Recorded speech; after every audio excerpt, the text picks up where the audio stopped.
लइका त छूछा कइल, कब खोलवाइल तू कब हो पेन्हइल। अरे जाना हट होले रही जब लइका त छूछा कइल, कब खोलवाइल तू कब हो पेन्हइल।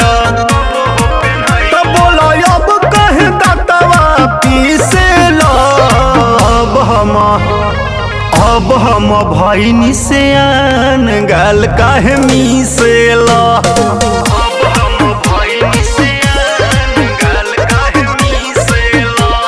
अब हम भइनी सियान गाल काहे मिसेल।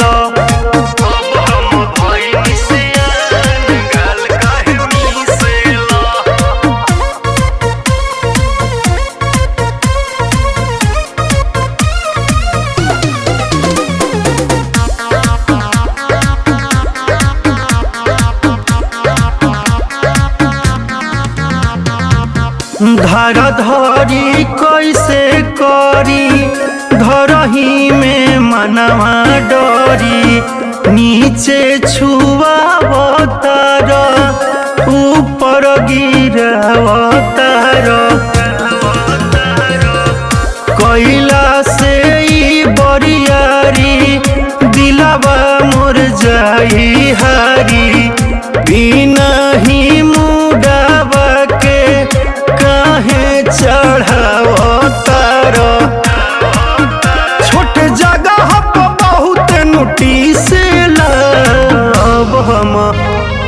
अब हम भइनी सियान कहे गाल मिसेल।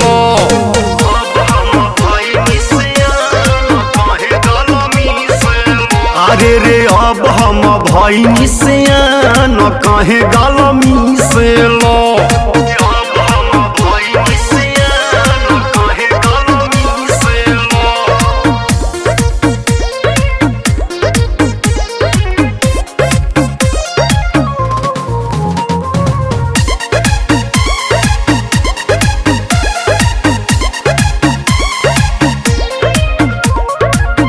छोटन मनीष खीस हमके बरावतार, चेहरा के मेकअप कइल तू गबड़ावतार।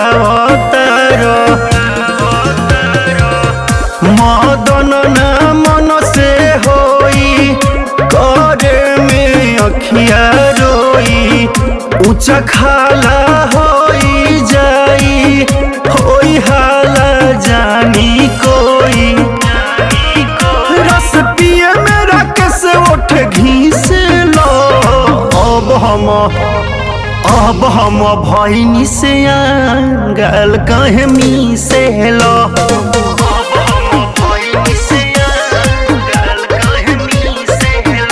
अरे अब हम भइनी सियान गाल काहे मिसेल।